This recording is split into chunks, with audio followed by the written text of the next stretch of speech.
Bonjour, bienvenue sur Swiss Football Review pour l'avant-match du match amical entre la Suisse et le Danemark qui se déroulera demain au moment où on enregistre cette vidéo. Match qui sera intéressant, qui nous permettra de situer un peu l'état de forme de la Suisse avant l'Euro, de voir aussi l'état de forme du Danemark, ça nous intéresse un poil moins.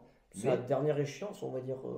ces deux matchs amicaux du mois de mars qui seront tout à fait importants pour, on va dire, peut-être faire les derniers ajustements avant l'Euro. C'est ça, c'est la dernière échéance avant les matchs amicaux pour l'Euro, les matchs de l'Euro, du coup, là, avant le groupe de l'Euro, avant qu'ils partent à l'Euro, en fait, techniquement. Exactement. Parce que tu peux pas changer de groupe une semaine avant, après le dernier match amical, hein. Donc, ouais, ça va être extrêmement intéressant. On en attend beaucoup, hein, parce qu'on a évidemment été déçus de la Suisse lors de ces qualifications qui ont été beaucoup plus poussives que ce qu'on avait prévu, hein. Mais d'un côté, quand même, une Suisse, on va dire intrinsèquement, qui est très en forme, hein. Beaucoup de joueurs qui sont en forme dans leur club. On peut penser à Kanji, on peut penser à Yann Sommer avec l'Inter, c'est magnifique ce qu'ils font.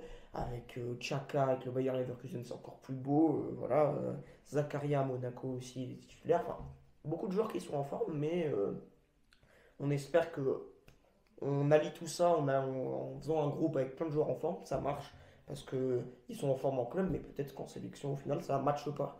On espère que ça va le faire quand même.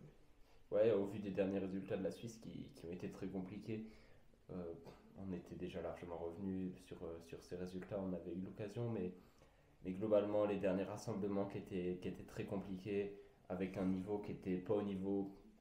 Alors, faudra voir. Il y a un vrai problème, on va dire, à l'heure actuelle, de jeu du côté de la Suisse.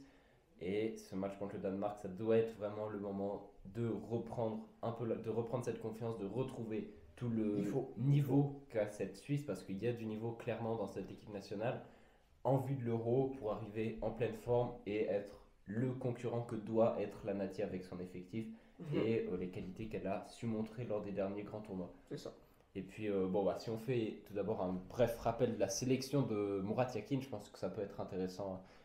Yvon Mvogo dans les cages avec Sommer et Von Balmos. Kobel a dû déclarer forfait parce qu'il était blessé. En défense, on a du Akanji, du Chomert, du Elvedi, du Mbabou, du Omeragic, Rodriguez, Cher, Widmer et Tseziger.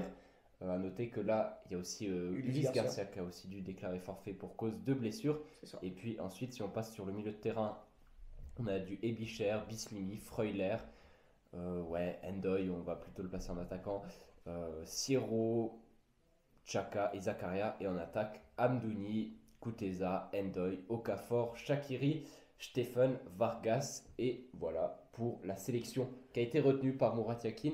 Donc sélection intéressante, sélection somme toute plutôt logique. À noter donc les premières sélections de Derek Kuteza et de Vincent Siro qui font tous les deux des bonnes saisons et qui sont C'est récompensés. massif, ils sont magnifiques dans leur club respectif. Ils ont les deux joué la Coupe d'Europe, hein. Derek Kuteza avec Servette, qui sont allés jusqu'en huitième de finale. Euh, De Conférence League, exactement. Huitième de finale de Conférence League, Ouais, c'est juste, c'est juste. voilà. Et Vincent Sierro qui sont allés en Conférence League aussi, mais ils ont... En Europa, Ah, en en Europa, Europa. mais ils ont perdu en 16e de finale, c'est ça. J'avais un petit doute, désolé.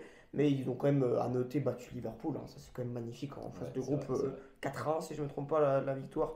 C'est quand même magnifique. Bon, c'était un Liverpool, évidemment, Remanié. remanié. Et c'est ce qu'ils ont fait tout au long de cette Europa League. Mais bon, c'est Liverpool quand même. Moi, je trouve ça stylé. Même en tant que fan de Liverpool, j'étais content pour Siro, pour Toulouse, c'est quand même assez beau. Mais franchement, les deux, ils méritent. Et puis voilà, sinon ça c'est du classique, il y a toujours des trucs un peu surprenants comme Stéphane, moi je trouve ça surprenant qu'il soit pris encore. Mais bon, c'est classique, c'est pas sa première section non plus, Stéphane il a de l'expérience. Mais bon, je pense qu'on pourrait prendre peut-être des... Bon, il est blessé en ce moment, mais moi je penserais peut-être à Ugrinic s'il n'était pas blessé, parce qu'il fait quand même des bonnes choses à IB ces derniers temps. Depuis qu'il est arrivé à IB, il fait des bonnes choses. Malgré sa blessure, je trouverais ça aussi bien de le prendre peut-être plus souvent. Ugrinic. Euh, voilà, je te donne un exemple, mais il y en a plein dans ce cas. Donc voilà, peut-être aussi passer à après et puis commencer peut-être, laisser Stephen peut-être de côté parce qu'on voit qu'il fait des bonnes choses en club, mais en sélection c'est toujours un peu poussif, malheureusement. Surtout sur ce dernier rassemblement où c'était vraiment très très dur pour lui, comme toute l'équipe. Voilà. Exactement. Du côté du Danemark, si on fait un très très bref très très bref analyse de leur situation. Et ils ont fini premier de leur poule de qualification à l'Euro 1 devant la Slovénie et la Finlande notamment. Même l'Irlande du Nord qui n'a pas fait une très bonne phase De poule. d'éliminatoire, quoi. Ils ont fini premier avec 22 points, donc voilà, et ça s'est plutôt bien passé pour eux. Ils ont quand même des gros joueurs, hein, c'est clair, c'est toujours le cas du côté du Danemark. Ça reste une très belle équipe. On peut penser à des Andreas Christensen, des Christian Eriksen, Des Vestergaard. des Jungland aussi, pourquoi pas, voilà, des Højlund. Il y a beaucoup de qualité. De toute façon, du côté du Danemark, on va suivre tout ça de très près. Mais évidemment, c'est pas notre main focus, on va dire aujourd'hui, le Danemark, parce que on est pleinement intéressé de voir comment cette équipe de Suisse va se débrouiller. Et puis, on a reçu un commentaire l'autre jour sur notre récap qui demandait est-ce qu'on pense que, du coup, justement, la Suisse va s'en sortir face au Danemark. Et puis, une autre question aussi est-ce que, quelle attaque on alignerait. Et on se dit qu'on pense que la personne qui nous a écrit le commentaire pense que Okafor et Amdouni sont indiscutables comme titulaires, mais pour le reste, je te propose qu'on réponde un peu à ces questions aussi. Déjà, il faudra savoir quelle composition va choisir Murat Yakin.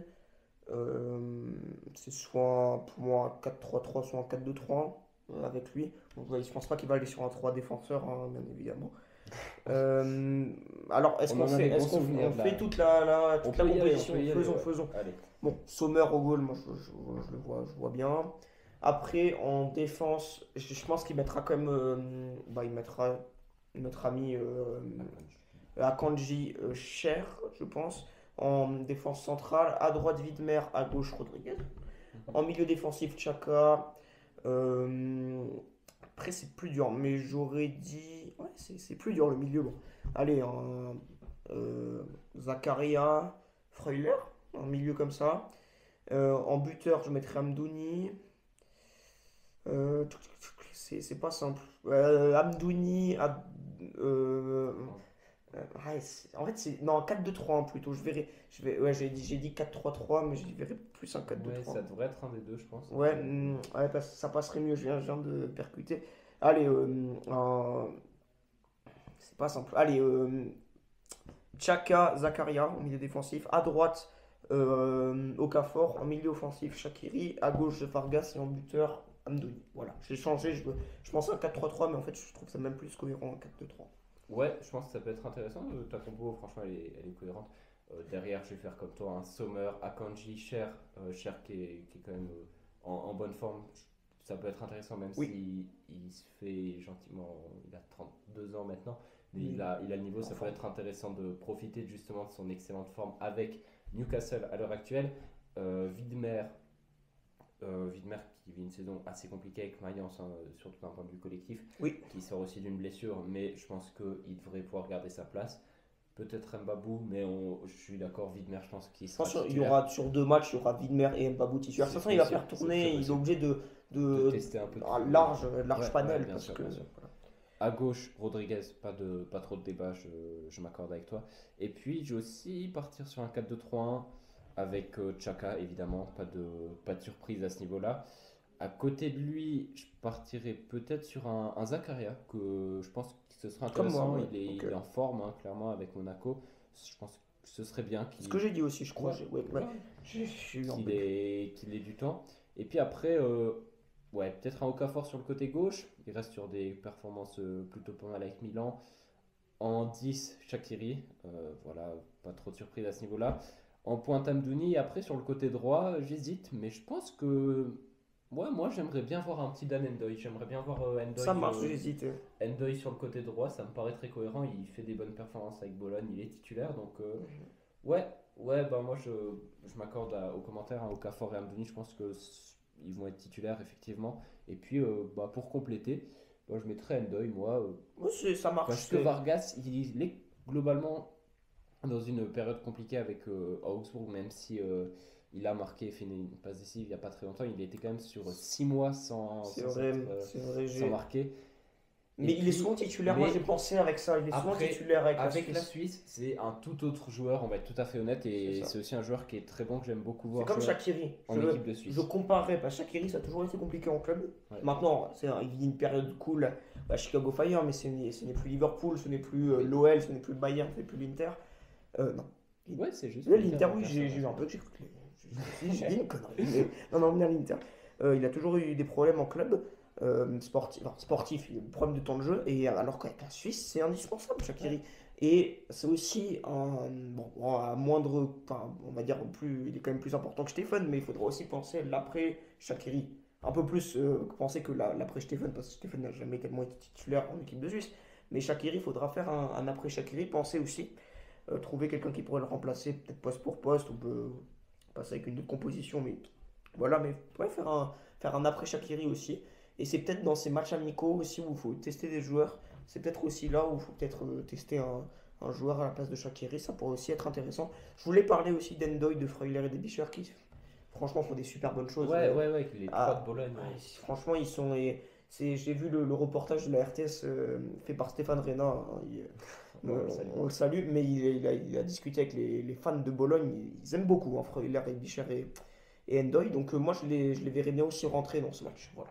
Ouais, clairement. Bien sûr, bah, on verra. Mais à mon avis, ce sera une équipe plutôt classique contre le Danemark. Et pourquoi pas tenter un peu plus de choses. Ouais, je pense Même qu'ils un vont plus tenter Kuteza, contre pourquoi Irlande. pas, un Bislimi Il faut qui faire sont là. rentrer des gens. Voilà, Voilà, exactement, faut contre faire- l'Irlande.